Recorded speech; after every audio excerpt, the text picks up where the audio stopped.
प्रिय दर्शकों, आप सभी का स्वागत है हमारे इस YouTube चैनल पर। दर्शकों, एक बहुत ही चर्चित केस है जो हिंदुस्तान के अंदर इस समय पर चल रहा है। मैं बात कर रहा हूं आर्यन केस की।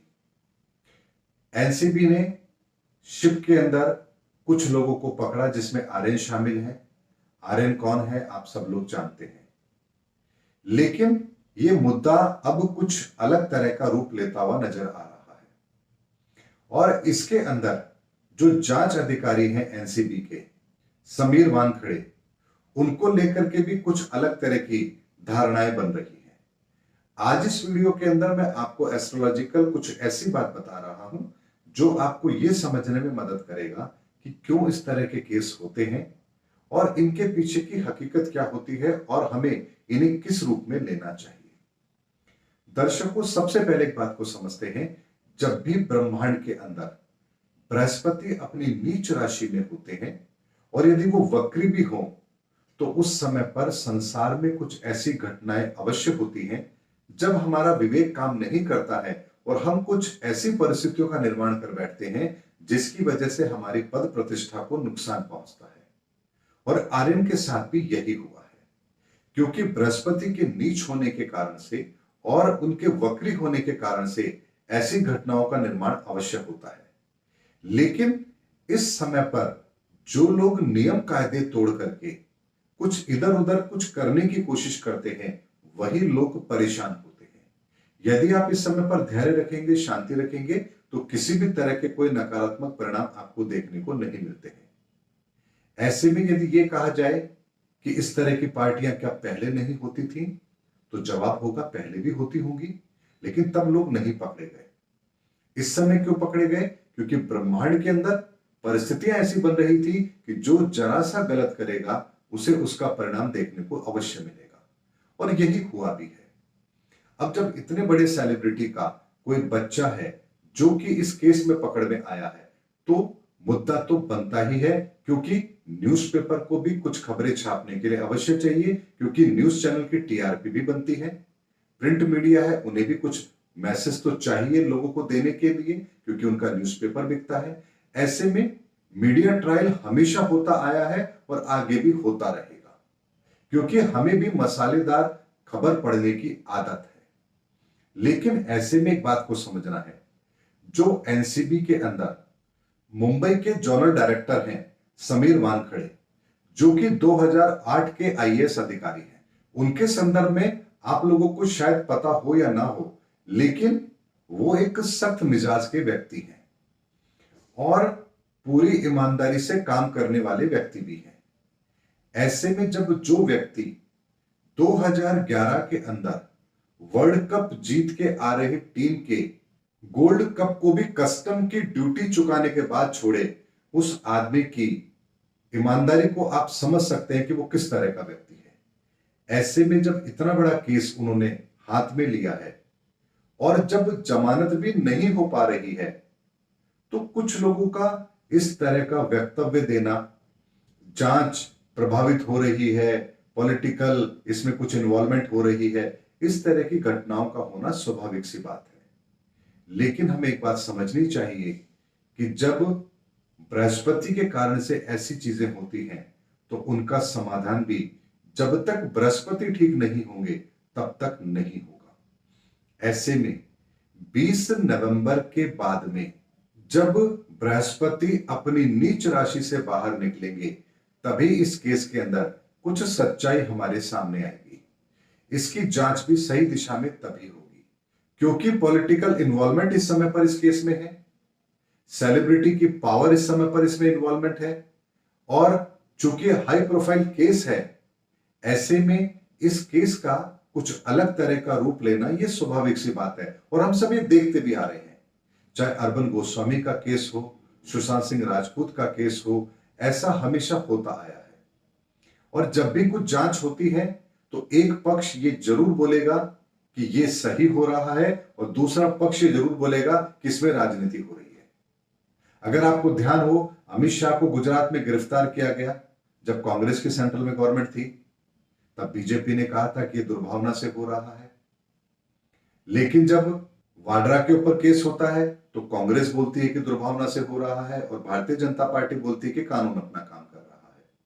क्योंकि जब भी कुछ कार्रवाई होगी तो एक पक्ष सही ठहराएगा और दूसरा पक्ष ये बोलेगा कि कुछ गलत हो रहा है। ऐसे में इस मुद्दे को हमें राजनीतिक दृष्टिकोण से नहीं देखना चाहिए, बल्कि यह समझना चाहिए कि जब जब बृहस्पति नीच का होगा कुछ ऐसी हरकतें अवश्य होती हैं, और जैसे ही बृहस्पति ठीक होगा इन परिस्थितियों में सुधार भी आपको देखने को मिलेगा।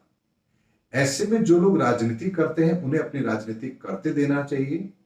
हमें इस बात को समझना चाहिए कि समीर वानखड़े की जो मैं प्रोफाइल देख रहा हूं और जिस तरह की परिस्थितियों का निर्माण हो रहा है ग्रहों के आधार पर, उसमें ऐसे ही किसी व्यक्ति के द्वारा कोई बड़ी कार्रवाई करने के योग भी अवश्य बनते हैं, क्योंकि बृहस्पति ज्ञान का कारक है और शनि के घर में मौजूद है। ऐसे में शनि बाध्य करेगा बृहस्पति को कुछ इस तरह के बड़े कार्य करने के लिए।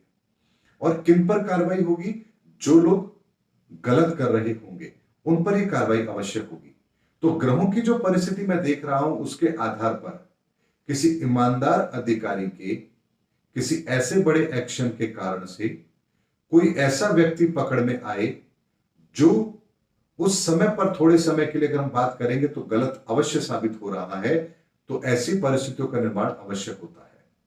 और आपको यह बात ध्यान भी होगी कि जब सुनील दत्त कांग्रेस में थे तो संजय दत्त किस तरह से किस केस में पकड़ में आए थे हथियारों की तस्करी के मामले में, और कितने लंबे समय तक उनको जेल में रहना पड़ा था, टाड़ा उन पर लगा था, और आप सभी लोग अच्छी तरह से जानते भी हैं।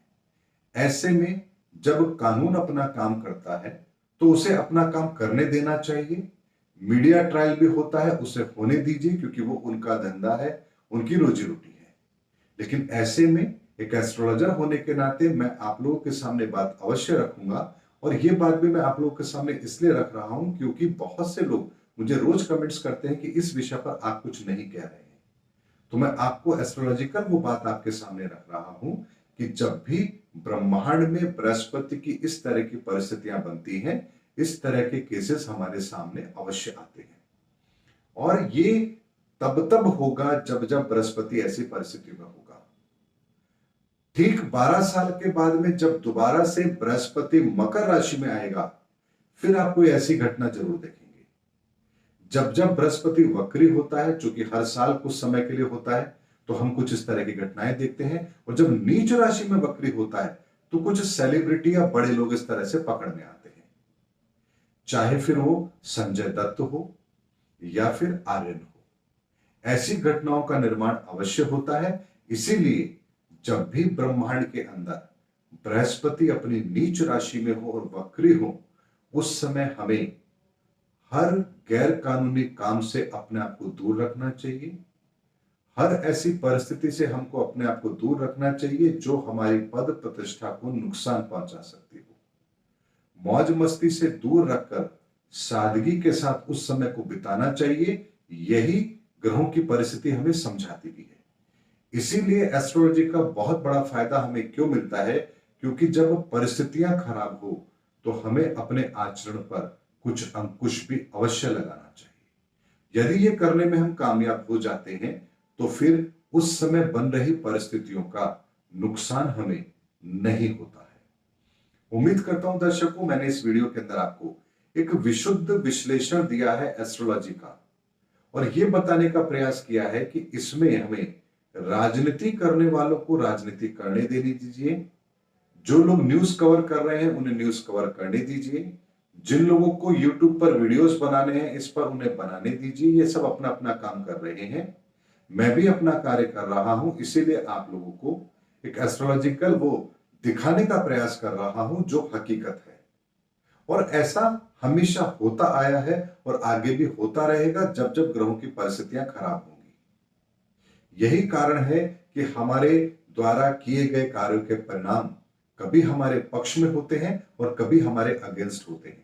और उसका सबसे बड़ा कारण भी यही है कि जब ग्रहों की परिस्थितियां सही हो तो कार्य सही होते हैं, जब ग्रहों की परिस्थितियां खराब हो तो कार्य भी फिर हमारे खराब होते हैं। ऐसे में हमें इस मुद्दे को केवल न्यूज के तौर पर देखना चाहिए, गवर्नमेंट को अपना काम करने देना चाहिए, अधिकारियों को अपना काम करने देना चाहिए, न्यायपालिका को अपना काम करने देना चाहिए। हमें केवल सादगी के साथ में इन घटनाओं को लेना चाहिए कि किस तरह की परिस्थिति बन रही है और आगे अब क्या एक्शन होने वाला है। लेकिन एक चीज मैं आपको और बताता हूं, 20 नवंबर के बाद में आर्यन जेल में नहीं रहेंगे। यानी 20 नवंबर के बाद उनकी जमानत हो जाए, इसकी संभावना अवश्य बनती है। लेकिन तब तक हो सकता है जमानत हो जाए, क्योंकि शनि वक्री थे, अब मार्गी हो चुके हैं। बृहस्पति भी वक्री थे, अब मार्गी हो चुके हैं, तो संभावनाएं बनती हैं। लेकिन 20 नवंबर के बाद में 100% संभावना बनती है कि उनकी जमानत हो आर्यन की, वो जेल से बाहर आए और ये केस अपनी सही दिशा में चले, इसकी संभावना अवश्य बनती है। लेकिन ये मैंने केवल गोचर के आधार पर आप लोगों को बताया है। आर्यन की कुंडली क्या कहती है ये मुझे नहीं पता, क्योंकि उसकी कुंडली मेरे पास नहीं है। लेकिन गोचर जब सुधरता है तो चाहे कुंडली हमारी खराब क्यों ना हो, तो भी हमें कुछ रिलीफ अवश्य मिलता है। ऐसे में 20 नवंबर के बाद आर्यन जेल में रहे, इसकी संभावना मात्र 1% से भी कम बनती है। लेकिन तब तक जेल में रहे, इसकी संभावना अवश्य बनती है। यानी अभी जमानत के लिए उनको थोड़ा और इंतजार करना पड़े, इसकी संभावना बनती है। लेकिन चूंकि बृहस्पति अब मार्गी हो चुके हैं और उनका नीच भंग राजयोग बन रहा है, इसीलिए अब जब मैं आपसे बात कर रहा हूं आज 27 अक्टूबर को, तो इस बात की संभावना अब 27 अक्टूबर से लेकर 20 नवंबर के बीच में बनती है कि यदि कोशिश की जाएगी तो उनकी जमानत पहले भी हो सकती है। लेकिन यह संभावना केवल 25% है और 20 नवंबर के बाद जमानत मिलने की संभावना मोर देन 99% है। दर्शकों, मैंने केवल आपको विशुद्ध आकलन दिया है ग्रहों के आधार पर। क्या होता है, कैसे होता है, आने वाला समय बताएगा। लेकिन मेरा एक आकलन था जो मैंने आप लोगों के सामने रखा है। उम्मीद करता हूं मेरा वीडियो आपको जरूर पसंद आया होगा। अगले वीडियो में आपसे फिर भेंट होगी, तब तक हमारे चैनल पर बने रहिए। जय हिंद, जय भारत।